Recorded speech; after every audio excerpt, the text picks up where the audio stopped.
Hey, Mike. What? Who's got next? What's good, y'all? It's your man, Hezo, and welcome back to the Blacktop, where I always got next, you feel me? Oh, man, I got a lot on my mind today, man. A lot on my mind. And I appreciate everybody who tuned into the pregame live stream last night before the Portland game, in which we caught an L. A lot of good conversation, as always. I said that Dame was going to come out and get 40. He ended up with 42 on the night. I did not stay up for the entire game. I watched the first half and then went to bed. I seen DeJounte had a really nice game. He ended up with 40 as well. A career best for him. But it didn't matter at the end of the day. We caught an L. I'm going to be streaming tomorrow night for the who is it that we play tomorrow night? I can't remember who it is, but either way, I'm gonna be doing a stream. I think it's Phoenix, actually. I'm gonna be doing a stream for pregame again around the same time, around 8 o'clock again. So y'all tune in for that. Again, a lot of great conversation. If y'all missed the last one, if y'all haven't tuned in yet, be sure to tune in, man. We have a lot of great topics, a lot of great questions. You know, just a lot of fun talk that, you know, I like to be able to interact with y'all because I don't get a chance really to interact as much in terms of like in like comments and all that. So it does give me a good chance to interact with a lot of you guys. So if you haven't had a chance yet, tune in tomorrow night. Subscribe if you're new. Leave a like on the video. We got a lot to get into with this one. So let's get into it. Oh no! We suck again! So I said it after my Clippers recap. I said it in last night's stream. And if you were not there or you did not catch my Clippers recap, I said it before and I'm gonna say it again. It's time to accept that this Hawks team is no better than a play-in team. We are now one game below 500, over 50 games into this season after trading for an all-star player in DeJounte. We are a game under 500, sitting, I think, still at number 8 in the Eastern Conference. We're no better than a play-in team, man. We will be in the play-in by the end of this season. We're not going to climb any higher than 7. We're not going to get to 6. We're not going to get to 5. All those top teams are just better than us. And really, it's inexcusable. There's no reason why this team, the way they are constructed, I know the bench is a little bit weak, but there's still no reason why, with the amount of talent that is in the starting 5, there's no reason why we should be lower than the Knicks, than really the Heat, because the Heat have really struggled this year. And they played a lot better as of recent, but we ain't talking about that. It's just no excuse, man. We should not be sitting at the A seed. And there's just so much going on with this organization negatively, and so much going on with just the players, with the trade rumors and all that. This team really has so much to figure out come the end of the season. And I think it's just time to chalk up this season as an L, man. We are not going anywhere this season. And I know there's a lot of optimistic fans out there, man. I get all that and I appreciate that. There was a lot of optimistic fans in the stream last night. Y'all could be optimistic. I'll be realistic, because the realistic part of it is we're not a contender. We're barely a playoff contender. And the way that we keep playing with isolation basketball, no defense, no three-point perimeter defense, there is no turning it around that I see this season. We've seen it in the past. We've seen us go on a run and win 8, 9, 10 games in a row. We've seen that in the past. I don't see it this year, man. I really don't. And until I see something, you know, like that 5-game win streak that's gonna really prove me wrong, I just don't believe it. Because after that 5-game win streak, I was really optimistic. I was excited to watch games again. It's turned right back into a shit show. And I want to start off with Trey. Oh man, Trey, my boy Trey. What the hell are you doing going to a YG concert the night before a game? I get it, man. You're in Portland. YG's in town, whatever, you're a fan. Bro, you have a game the next night and you go out the night before and stay out almost all night going to a concert?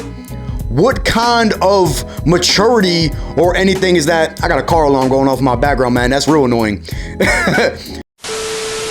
What kind of maturity is that as a young star, a leader, supposed to be leader of this team, when you're going out to a concert the night before a game and then you don't even play because of your ankle? What if you would have rolled your ankle in a crowd or something even further at that concert? I mean, you got to be smarter than that, bro. You're the leader and the best player on this team. You don't play, and then we go out and catch an L against Damian Lillard in the Blazers, and he gives us 40. There's no excuse for that, man. Trey has got to be better than that. He's got to be more mature than that, and he's got to be a better leader than that. And it's up to the coaching staff and everybody to hold him accountable. And I'm not even just talking about Trey, man. It's up to the coaching staff, and y'all already know how I feel about Nate. I'm not going to get into it. I refuse to it. I'm not going to continue to repeat myself about him. He's got to go, and I'm going to leave it at that. Until this team grows and matures more, there's just, our ceiling realistically is the second round, We made it to the Eastern Conference Finals a couple years ago. That was an anomaly, man. There was a lot of luck with that run, and it's just not going to happen again. The Eastern Conference is deeper. It's a better conference than the West than it has, like, you know, obviously in the past it's been different, but it's a different story this year, man, and it's going to be like that going forward. Boston and Milwaukee are not going anywhere. Brooklyn's not going anywhere. Cleveland's not going anywhere. Those 4 teams, Philly's not going anywhere. Those 4 or 5 teams are clearly, and I mean clearly, better than Atlanta. And you could say what you want about the best backcourt in the NBA. And all. No, we don't have the best backcourt in the NBA. Cleveland does. And we've seen it night in and night out that Cleveland is more consistent. Trae has had a down year and has not played like Trae Young. He has not played like all NBA Trae Young. DeJounte's been really good. He's been really good for this team. But at the end of the day, it doesn't matter if you're not winning ball games and you're a game under 500 when we gave up 3 first-round picks to be a play-in team. We were a play-in team last year. We won 43 games last year. We're similarly on pace to win around 43 to 42 games this year with picking up an all-star player. Unacceptable, man. This team needs to figure it out, and it needs to happen fast, or there needs to be changes. And I've said it before, and I'm going to continue to say it. And I don't really know what those changes look like, but it starts on the coaching staff. But realistically, I think that it's time to just chalk this season up as an L, man.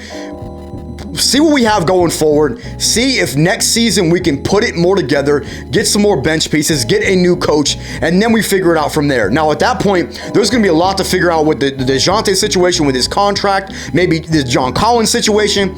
There's a ton of stuff to figure out moving forward. Now, this is more of a rant video because I'm tired of it, man. I'm so tired of it. I'm tired of this, Grandpa. That's too damn bad! I'm tired of Hawks fans out there, and not everybody. There is some that are on my side of this that keep saying we shouldn't have traded Kevin Huerter. No, man, y'all don't understand. And if you like, y'all got to realize that the Kevin Huerter that we are seeing in Sacramento is not the Kevin Huerter that was in Atlanta. He was mid. He was absolute dog shit last year in the playoffs against Miami. He was absolutely exposed. Kevin Huerter is not the player that we're seeing now. He has developed more. He has turned into a better player with Sacramento because of the lack of pressure. There's not as much pressure playing with that team because they haven't been good for 15, almost 20 years. There's people saying that we should have traded DeAndre Hunter and kept Kevin Huerter. You're insane. I don't know how else to put it. You're insane. In my opinion, to think that we should have traded DeAndre Hunter is ridiculous. And y'all know how I feel about DeAndre Hunter at this point. And I love his game. I love what he's bringing.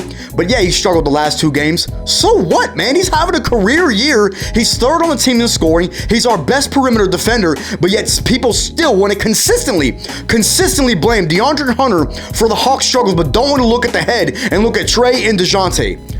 Trae and DeJounte are both my guys, but it starts with them. It starts with Nate McMillan. I'm so tired of every single person out there blaming John Collins, blaming DeAndre Hunter for the Hawks' struggles, but don't want to look at Trae and DeJounte and want to consistently give them a pass because there are stars and there are guys. Man, fuck that. These dudes got to be held accountable, and they can't just get a pass because they're our best players. DeAndre Hunter's been great for us this year, and I'm going to leave that at that. JC has struggled. We get all that.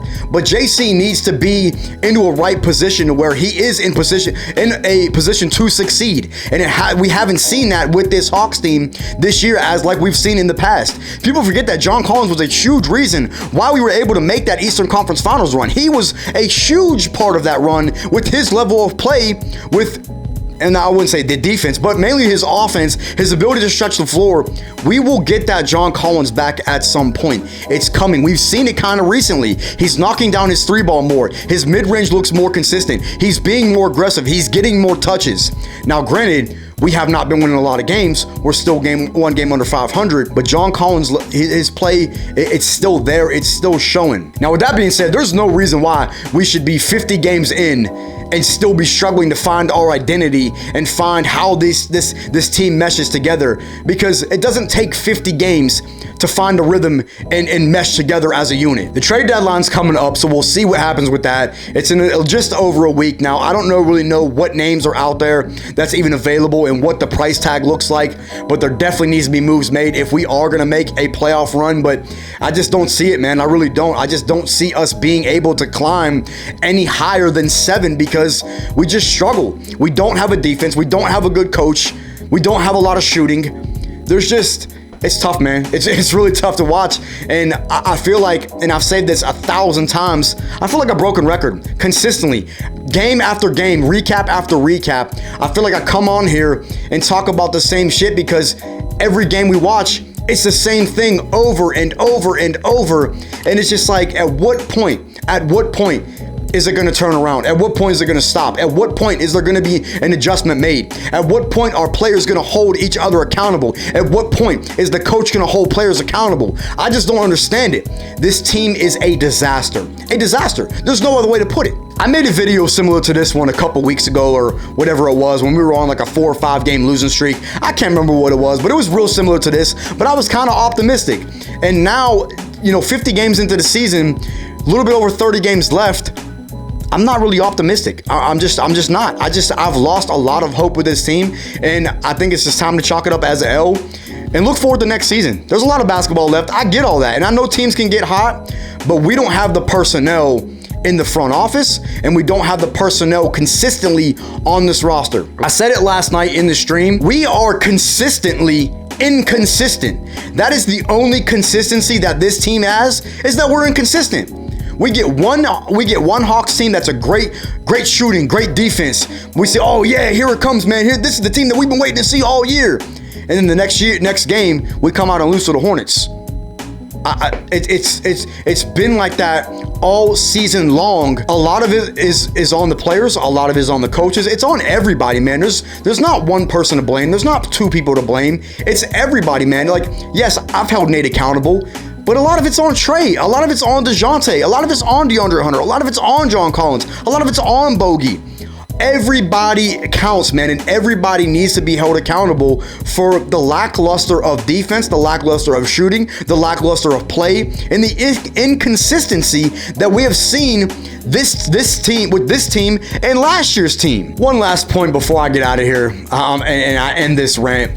At some point, if we do not start winning ball games this year, next year, the year after, whatever, if we do not go on those deep playoff runs, Trey is going to want out because he's going to want to go win somewhere else. Now, I know some of y'all fans out there are okay with that, and I can see that. I get it. I understand where you're coming from. I'm not on board with that yet. Trey's still my guy. Trey's still one of my favorite players, and I feel like he can be a great player and a leader, but he's got to clean up a lot of things, man. He's had a bad season in terms of shooting the basketball. Now, he should still be an all-star, with that being said. So if you cut this video off before I get that point out, just know, in my eyes, I do still see him as an all-star player. I do still think he should be on the all-star team this year because he's still averaging 27 and almost 10 assists. That's still all-star worthy. It's just his shooting percentages ain't there, and he needs to cut back on his turnovers, and a lot of his turnovers are a huge reason why we have lost a lot of these ball games. But again, I'm not only pointing the finger at Trey,